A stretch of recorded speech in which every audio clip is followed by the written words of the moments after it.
Por favor, busque la epístola a los Gálatas capítulo 5. Será la base bíblica para hablarles de una vida liberada. Jesús vino a liberar a los cautivos espirituales, a romper el poder del pecado, a liberar a los prisioneros de Satanás. Satanás, por el contrario, quiere esclavizarnos y que seamos siervos del pecado. Es interesante el vivir en un mundo que habla tanto acerca de la libertad y conoce tan poco de ella. Se habla, por ejemplo, de la libertad de reproducción. ¿Sabe usted lo que eso significa? Sencillamente la libertad de matar bebés en el vientre de sus madres. Se habla de la libertad de prensa. Pero lo que están defendiendo es la libertad de imprimir basura. Y en nuestros países nada se vende tanto y tan barato como esa basura. Y la gente rechaza a Dios porque dicen, quieren ser libres. Eso me recuerda del pasajero de un avión 747 que cruzaba el Atlántico. Salió de la cabina de los pilotos y dijo, tengo buenas noticias para todos. Acabo de matar a los pilotos y ahora somos libres. Somos libres. ¿Libres para qué? Para que el avión se estrelle por no tener pilotos. Bien, veamos Gálatas 5:1. Estad pues firmes en la libertad con que Cristo nos hizo libres, y no estéis otra vez sujetos al yugo de esclavitud. Hablamos de esta libertad que tenemos en el Señor Jesucristo desde el punto de vista de una vida de libertad y de la dinámica de una vida de libertad. ¿Cuáles son las dimensiones de esa vida? Quiero decir, ¿de qué somos libres? Pablo menciona por lo menos 3 cosas en esta epístola a los Gálatas. Primero, libres de la esclavitud del legalismo. Gálatas 1, versos 6 y 7.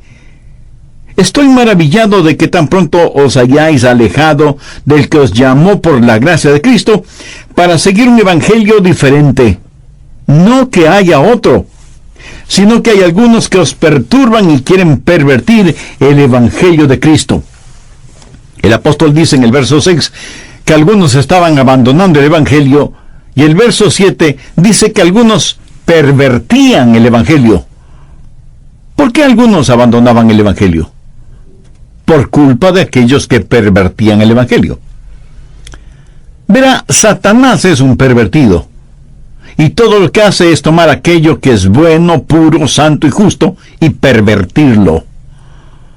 ¿Por qué el diablo prefiere pervertir el evangelio en vez de negarlo?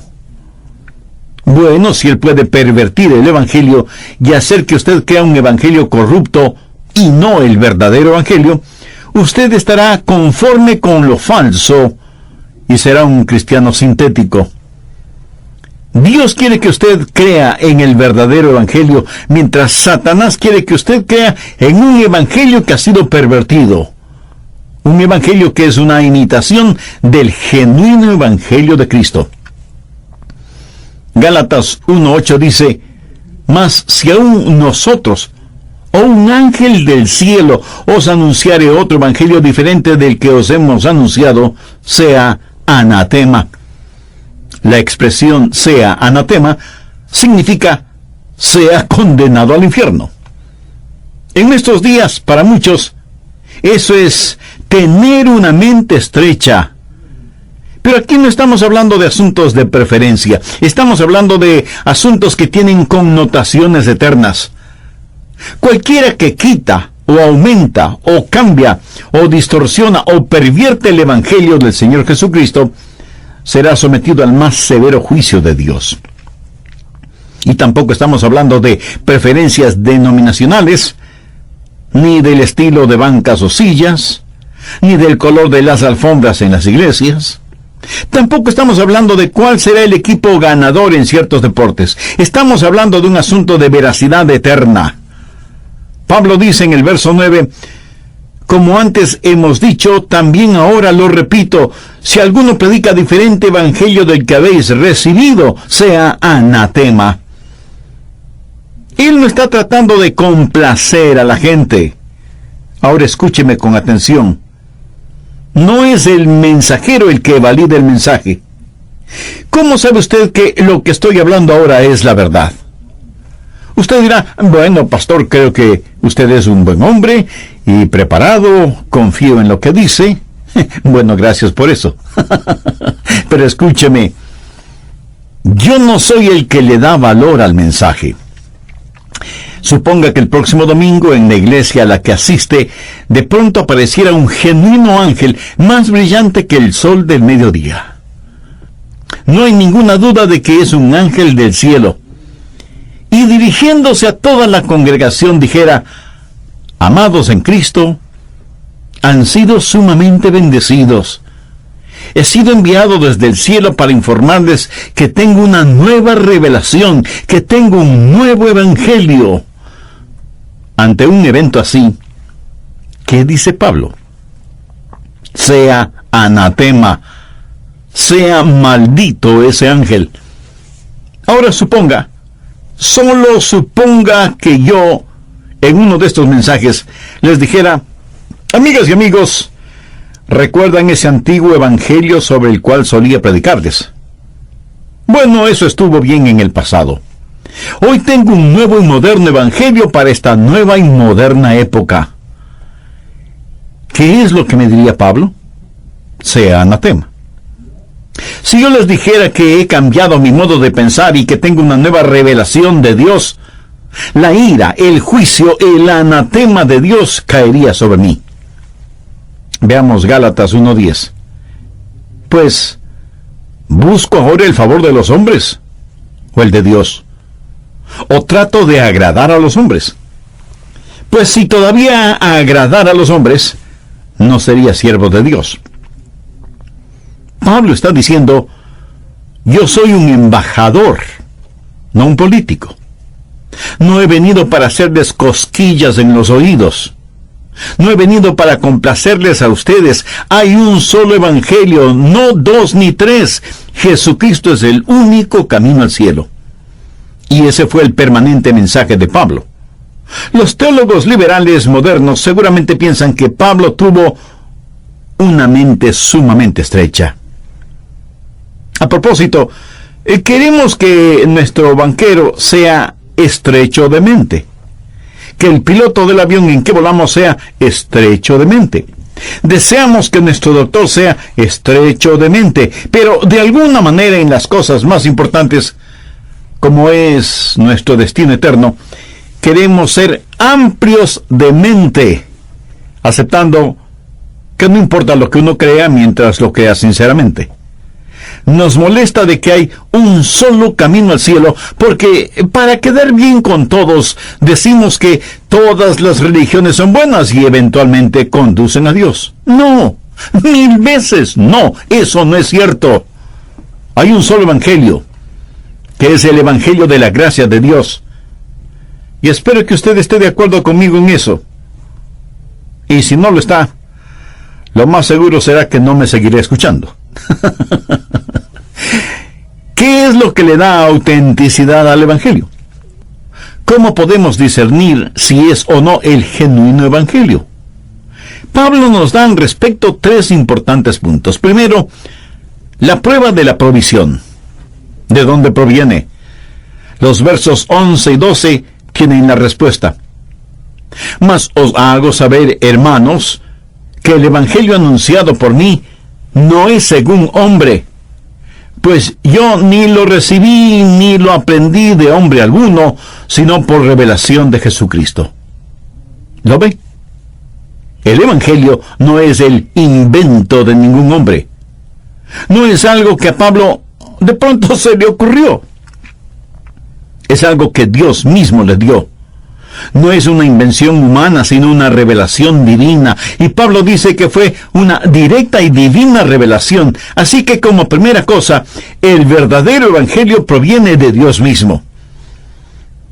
En algunos establecimientos comerciales de vez en cuando veo un pequeño letrero que dice: vaya a la iglesia de su elección este domingo. Eso suena muy bien, y puedo entender la intención. Pero verán, no es cuestión solo de ir a la iglesia de nuestra elección. sino de ir a una iglesia en donde se predique todo el consejo de Dios, o sea, en donde se predique la integralidad de la palabra de Dios. ¿Quiénes somos nosotros como para decirle lo que es bueno o lo que es malo? ¿O es que no hay un Dios que ya haya hablado? Pablo dice, este evangelio no lo aprendí de los hombres, no lo aprendí de mis amigos mientras tomábamos una tacita de café. Por lo tanto, el evangelio es autenticado por la fuente de la cual proviene. Segundo, la prueba del mensaje. ¿Cómo somos salvos? Volvamos al verso 6. Estoy maravillado de que tan pronto os hayáis alejado del que os llamó por la gracia de Cristo para seguir un evangelio diferente. Cualquier evangelio que no sea el evangelio de la gracia no es el genuino evangelio. ¿Cómo somos salvos? Efesios 2:8 dice, por gracia sois salvos por medio de la fe, y esto no de vosotros. ¿Cómo somos salvos? Por la gracia de Dios, traída por Cristo en la cruz. Y cuando Él la completó, nadie puede quitar nada de ella, nadie puede añadir algo a ella, porque es el trabajo sobrenatural de Dios. Tercero, la prueba del personaje. El Señor Jesucristo es el personaje central del Evangelio. El Evangelio es acerca del nacimiento, la vida, los milagros, el martirio, la muerte, la resurrección y la ascensión de Cristo. Eso es el Evangelio, la vida y la muerte de Jesús por nuestros pecados. Él es el personaje central del Evangelio. No es un Evangelio que hace referencia a Él, sino un Evangelio que se centraliza en Jesucristo. ¿Qué es el Evangelio? Es el Evangelio de la gracia de Cristo. ¿Qué es la salvación? Mi amigo, la salvación no es un credo. No es el sencillamente saber ciertas cosas como el plan de salvación. Usted puede saberlo y sin embargo irse al infierno, porque usted no se salva por el plan de salvación, sino que se salva por medio del hombre que provee esa salvación. La salvación tampoco es un código. Usted puede decir, yo creo que si vivo correctamente iré al cielo. Pablo dice que si la justificación viniera por la ley, entonces Cristo murió en vano. Si usted pudiera salvarse por vivir correctamente, entonces el Calvario fue un tremendo error. La salvación tampoco es una causa. Usted puede decir, bueno, yo creo que si amo a todos, Dios me dejará entrar en el cielo. O a lo mejor puede decir, soy miembro de la Iglesia Bíblica Fundamental. Amigo, la salvación no es una iglesia, no es una religión, no es un credo, no es una causa. Es una persona que se llama Jesucristo. ¿Sabe por qué tenemos tanta confusión religiosa en el mundo? Porque la gente acepta credos, no a Cristo. Se unen a una iglesia sin conocer a Jesús. La salvación no es creer en algo, es recibir a alguien. La fuente del genuino evangelio es Dios. La salvación es únicamente por gracia. El personaje del evangelio es Jesucristo. Y la Biblia claramente dice que Jesús no es un buen camino al cielo, sino que es el único camino al cielo. Busque Hechos 4:12. Y en ningún otro hay salvación, porque no hay otro nombre bajo el cielo dado a los hombres en que podamos ser salvos. Esta realidad bíblica de que Jesús es el único camino al cielo, ¿le ofende? ¿Le molesta? ¿Le disgusta? Pues lo siento muchísimo. Esa es la verdad de Dios. Cualquier otro evangelio es un evangelio falso, y la ira de Dios, el juicio de Dios, caerá sobre él. ¿Cómo es que el evangelio nos salva? Si usted no entiende que es salvado por la gracia de Dios, siempre estará esclavizado al legalismo. Nunca podrá decir, Alabado sea Dios, sé que soy salvo. Pero si entiende que es salvo por la gracia de Dios, entonces estará libre de la esclavitud del legalismo. No se encontrará bajo el yugo del esfuerzo propio. Si alguien me pregunta, Pastor Rogers, ¿está seguro de que se irá al cielo? Por supuesto que sí. Y usted me dice, parece que se tiene mucha confianza. No. Ahí es donde usted se equivoca. Esa es la forma en que sé que voy a ir al cielo, no teniendo confianza en mí mismo, porque si la tuviera, no podría saberlo. Porque siempre tendría que estarme preguntando, ¿soy lo suficientemente bueno? Creo que lo soy. Y no lo soy porque no miento, no robo, no maldigo, no me emborracho, pero a veces pierdo mi temperamento. Pero cuando me salvé por la gracia de Dios, todo depende de Él. No tengo que ser como un signo de interrogación con mi cabeza agachada todo el tiempo. Puedo ser más bien como un signo de admiración totalmente erguido y decir, alabado sea Dios, sé que soy salvo. Nosotros somos hijos de Dios, no esclavos de Dios. Busque Gálatas 4:7. Así que ya no eres esclavo, sino hijo. Y si hijo, también heredero de Dios por medio de Cristo. Esa es la libertad que nosotros tenemos. Si usted está tratando de salvarse por medio de la ley, haciendo esfuerzos por ser bueno, usted es un esclavo. Si usted es salvo por gracia, es un hijo. Un esclavo es aceptado en base a lo que hace, pero un hijo es aceptado en base a quién es. El esclavo está ansioso de complacer a su amo para ser aceptado. El hijo descansa en el amor del padre y sabe que es aceptado. El esclavo es aceptado en base a su desempeño. El hijo es aceptado en base a su relación. El esclavo es aceptado en base a su productividad, pero el hijo es aceptado en base a su posición. El esclavo sabe que si fracasa, puede perder consideraciones. El hijo sabe que si fracasa, aunque sea disciplinado amorosamente, seguirá siendo el hijo de su padre, seguirá perteneciendo a la familia. No olvide que la gracia de Dios es el amor que Dios nos demuestra, a pesar de que no tenemos ningún mérito, y no depende de nada que nosotros hagamos. Dios nunca dice, te amo porque, o te amaré si es que. Esas son expresiones condicionales. Pero el amor de Dios es incondicional. Si el amor de Dios por usted dependiera de ciertas condiciones suyas, por ejemplo, fidelidad, bondad, gentileza, misericordia, o cualquier otra condición, si una de esas condiciones cambia en usted, entonces el amor de Dios por usted tendría que cambiar. ¿No le parece? Pero como todo depende de Dios y Dios no cambia, su amor por usted nunca cambia. ¿Conoce usted el amor de Dios? Mejor aún, ¿tiene usted el amor de Dios?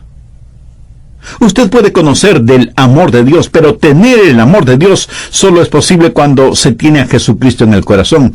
Y tener a Cristo en el corazón no es cuestión de religión, sino de relación. No hay nada que usted pueda hacer para que Dios deje de amarlo. El amor de Dios es una acción hacia nosotros, no una reacción hacia nosotros. Y es una acción natural de parte de Dios que no está basada en lo que nosotros somos, sino en quién es Él, y Él es amor. Por lo tanto, no tratamos de ponernos nosotros mismos en una circunstancia favorable para que Dios nos ame. Nosotros reaccionamos al amor de Dios que está ahí para nosotros.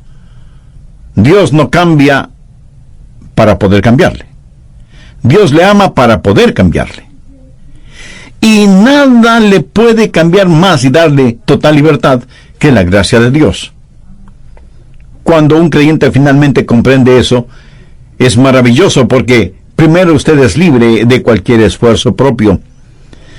Muchas personas tratan diariamente de hacer algo para que Dios les ame, tratando de ser lo suficientemente buenas para que Dios les ame.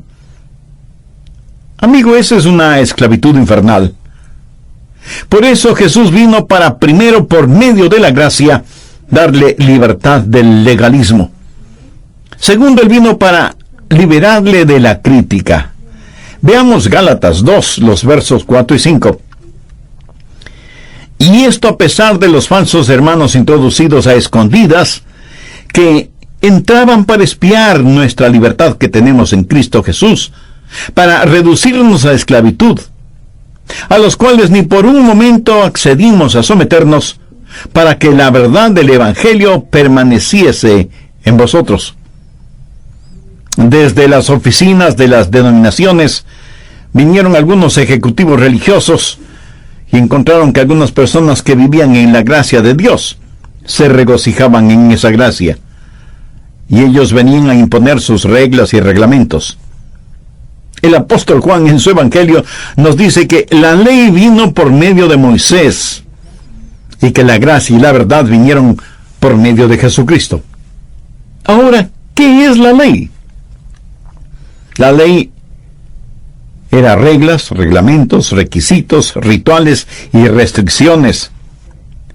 La ley fue dada para mostrarnos la clase de pecadores que somos y que no podríamos ser salvos solo por cumplir la ley. La ley nunca podría salvarnos. Si la ley pudiera hacerlo, no hubiera sido necesaria la venida de Jesús. La ley fue dada para mostrarnos que necesitábamos un Salvador.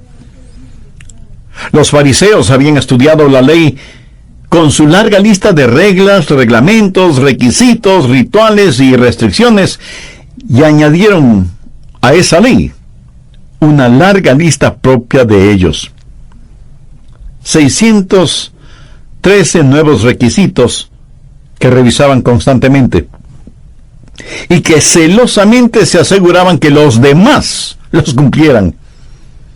Con esa lista comparaban las actividades de los apóstoles y de los demás seguidores de Cristo. Pablo los identifica como falsos hermanos. Los hacedores de reglas y reglamentos no vienen de fuera de la iglesia, sino de dentro de la iglesia. Son falsos hermanos que tratan de someter a los demás. Son falsos hermanos que han escuchado a algún gurú o algún pseudo líder espiritual y les dijeron que esta o aquella es la manera de hacer las cosas o no hacerlas. Mi amigo, no estoy hablando de los genuinos y santos mandamientos de Dios que encontramos en la Biblia. Estoy hablando de asuntos preferenciales externos que la gente trata de imponer sobre nosotros, tratando de meternos en sus moldes personales y sometiéndonos a la crítica. Y Pablo, que era un combatiente por la verdad, dice que él no les dio ninguna oportunidad. De hecho, mire lo que dice en el verso 11. Pero cuando Pedro vino a Antioquía, le resistí cara a cara, porque era de condenar. En otras palabras, Pablo le dijo a Pedro que era un hipócrita, porque había permitido que los judaizantes y los legalistas vinieran a criticarles, y que si estaban viviendo por gracia, no podían volverse atrás a la ley. Por supuesto que debemos preocuparnos por lo que los demás piensan, porque no podemos herir la conciencia de los hermanos débiles espiritualmente. Pero permítame decir algo al respecto. Hay un buen número de hermanos débiles profesionales. En realidad no son hermanos débiles, sino que lo aparentan como una disculpa para sus pecados, porque siendo hermanos débiles, alguien les fue piedra de tropiezo. No permita jamás que estos falsos hermanos le esclavicen o lo sometan. No deje que el problema de ellos se vuelva su problema. Están enfermos, y usted no puede enfermarse a usted mismo tratando de que ellos se sanen. Usted permanezca libre en la libertad con que Cristo le hizo libre. Cuando usted es salvado por la gracia de Dios, está libre de la esclavitud del legalismo y de la crítica. Verá, bajo el legalismo está esclavizado a usted mismo. Bajo la crítica, usted es esclavo de otros. Pero hay algo más de lo cual Jesús nos libera, y es de la esclavitud del fatalismo. Busque Gálatas capítulo 4, verso 3. Así también nosotros, cuando éramos niños, estábamos en esclavitud bajo los rudimentos del mundo. ¿Qué quiere decir Pablo cuando habla de los rudimentos del mundo? Bueno, se refiere a las fuerzas elementales de la naturaleza, las estrellas, los planetas, la naturaleza en sí misma, su nacimiento. Todo eso es fatalismo. Busque Gálatas 4, los versos del 9 al 11. Mas ahora, conociendo a Dios, o más bien siendo conocidos por Dios, ¿cómo es que os volvéis de nuevo a los débiles y pobres rudimentos a los cuales os queréis volver a esclavizar? Guardáis los días, los meses, los tiempos y los años. Me temo de vosotros que haya trabajado en vano con vosotros. ¿De qué habla Pablo aquí? Habla de las personas metidas en la astrología, el zodíaco, los planetas, los elementos de la naturaleza, de los que dicen, ese es mi destino, o voy a leer mi horóscopo para ver qué es lo que me va a pasar hoy. Pobres personas engañadas y esclavizadas por los rudimentos del mundo. Escúcheme, yo jamás he leído el horóscopo, ni siquiera por curiosidad, porque eso, mi amigo, eso es del diablo. Astrología, astrólogos, tiene que ver con los astros, las estrellas, los planetas. Y dicen que si las estrellas o planetas no están donde deben estar, alguna tremenda catástrofe va a producir. Alguna tremenda catástrofe va a ocurrir. Y pregunto, ¿y cómo saben ellos dónde están las estrellas y los planetas o dónde deben estar? Porque de acuerdo a lo que yo sé, solo Dios lo sabe. Escúcheme. Para un hijo o una hija de Dios, no hay tal cosa como desastre, porque de acuerdo al apóstol Pablo, sabemos que a los que aman a Dios, todas las cosas les ayudan a bien, esto es, a los que conforme a su propósito son llamados. Dios es Dios. Y yo no soy una víctima del destino. No puedo decir, esa es mi suerte, o que la ubicación de las estrellas o los planetas no me fueron favorables. Yo soy lo que soy por la gracia de Dios, y eso me hace libre. Bajo el legalismo, usted es esclavo de usted mismo. Bajo la crítica, usted es esclavo de los demás. Bajo el legalismo, es esclavo de las circunstancias, pero la gracia de Dios le ha liberado de todas esas cosas. Esa es la dimensión de la gracia. Pero ¿cuál es la dinámica de la gracia? ¿Cómo opera o cómo trabaja? Todo está centralizado en la cruz de Jesucristo. Permítame mostrarle algo aquí. Veamos Gálatas 2:20. Este es uno de los versículos fundamentales en la Biblia, en donde el apóstol Pablo dice, con Cristo estoy juntamente crucificado. Y ya no vivo yo, mas Cristo vive en mí. Y lo que ahora vivo en la carne, lo vivo en la fe del Hijo del Hombre, el cual me amó y se entregó a sí mismo por mí. Pero ahora quiero que note el contenido del verso 21. No desecho la gracia de Dios, pues si por la ley fuese la justicia, entonces por demás murió Cristo. ¡Qué declaración más extraordinaria! No desecho la gracia de Dios. Si usted pudiera salvarse por ser un buen hombre o una buena mujer, entonces el Calvario fue una tremenda equivocación. Pablo dice en Gálatas 3:1, «Oh Gálatas insensatos, ¿quién os fascinó para no obedecer a la verdad?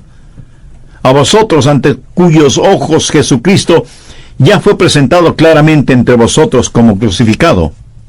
Entonces, ¿cuál es la respuesta? ¿Cómo Dios nos libera? Se podría decir que la cruz es nuestra estatua de la libertad.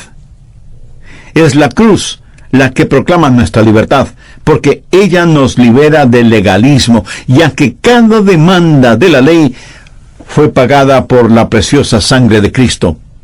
La cruz nos libera de la crítica, porque todos nos pueden criticar todo lo que quieran, pero sabemos quiénes somos y quién nos amó lo suficiente como para morir por nosotros.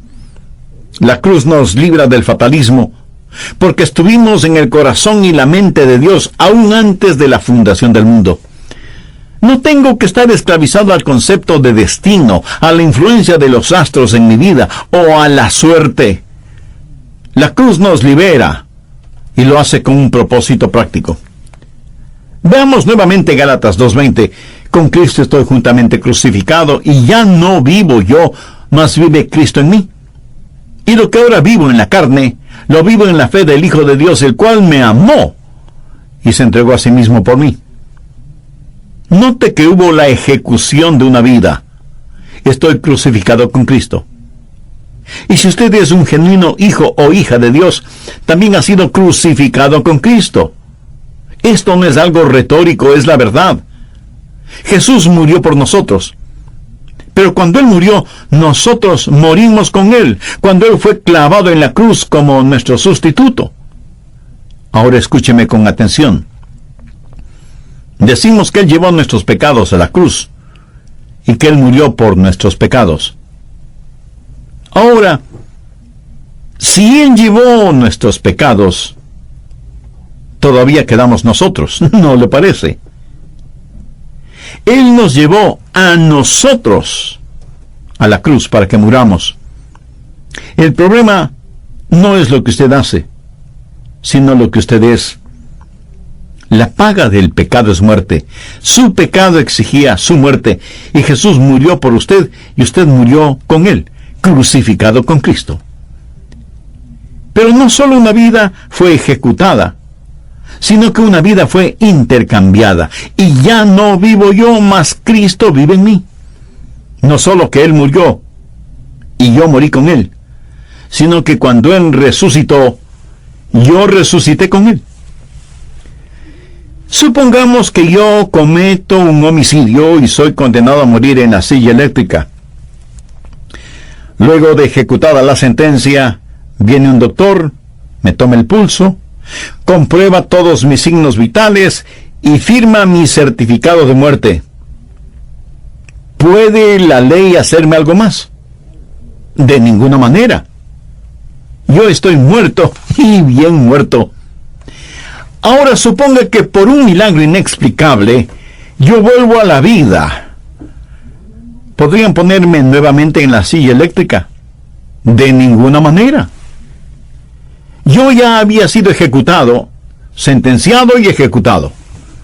Amigo, usted murió con Cristo. La ley ya no tiene ninguna demanda sobre usted. Usted ha pagado con su vida el precio de su culpa. Y si usted vive es porque Él murió y resucitó. Y con usted sucedió lo mismo.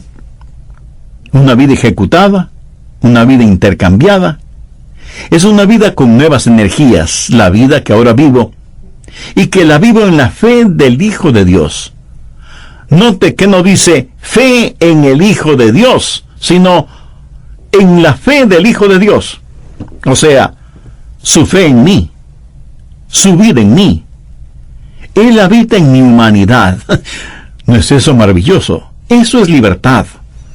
Y es la gracia de Dios que nos libera. Recuerdo la historia de Moisés cuando estuvo en el desierto. Vio una zarza ardiendo, pero que no se consumía. Ese hecho en sí mismo era milagroso. Imagínese, una zarza ardiendo, o sea, completamente envuelta en llamas, y sin embargo las llamas no reducían a cenizas a esa planta.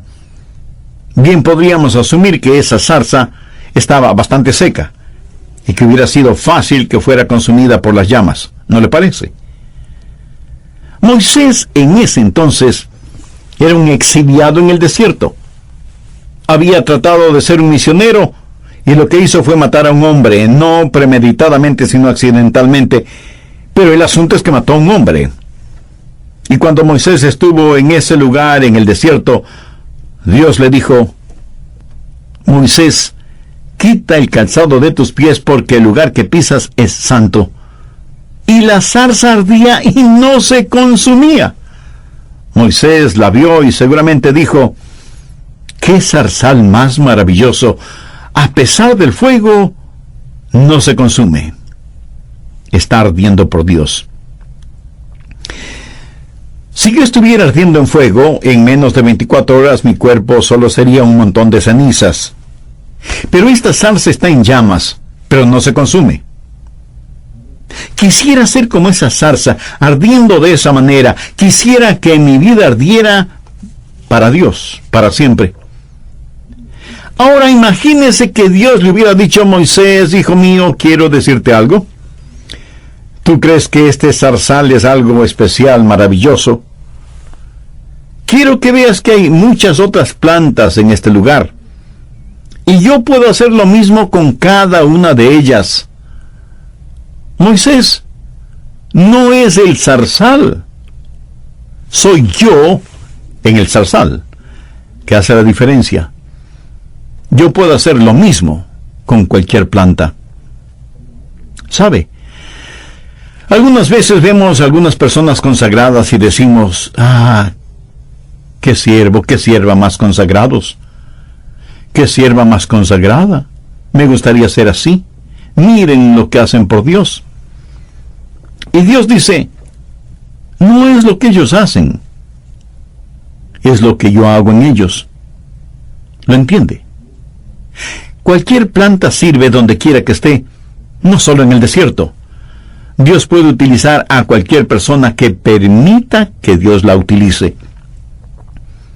¿Qué es lo que Pablo dijo? Con Cristo estoy juntamente crucificado, y ya no vivo yo, mas Cristo vive en mí. Y eso, mi amigo, es verdadera libertad.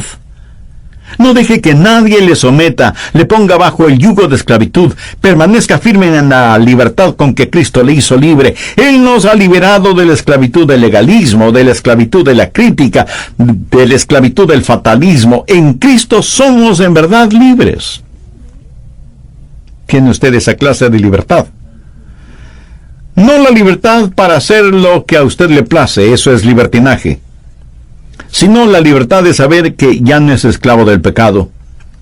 La única manera de experimentar esa genuina libertad es teniendo a Cristo en su corazón, recibiéndole como Señor y Salvador. ¿Tiene usted esa relación con Él? Si aún no la tiene, este mismo momento usted puede hacer esa decisión espiritual. Yo le voy a guiar en una corta oración. Usted utilice sus propias palabras. Querido Dios, te agradezco en primer lugar por la libertad de haber escuchado el mensaje de tu palabra por medio de este programa. Gracias porque en Jesucristo, tu Hijo, puedo encontrar verdadera libertad. Señor Jesús, reconozco que tú entregaste tu vida como pago por mis pecados. Este momento, con profunda y sincera fe, te invito a que vengas a morar en mi corazón y seas mi Salvador y mi Señor. Perdóname, límpiame, sálvame y sáname. Lo pido en tu precioso nombre. Amén.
feel like I'm losing my mind.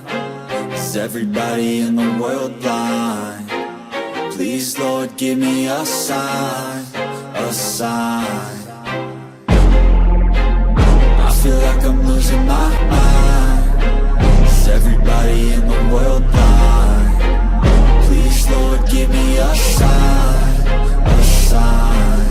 I wanna be the greatest. Everybody on the fake shit. I look around and feel like everybody is the fakest. I make this every day and I'm impatient, hoping one day I blow up from the basement. Statement, the top is so vacant. I don't hear shit that I think is amazing. Waiting for my day when I'm playing sold out shows for 1,000 faces. Hey, give me that crown, get in my way and to be put down. It ain't your place, all this my town. If I want that shit, then I'll get it right now.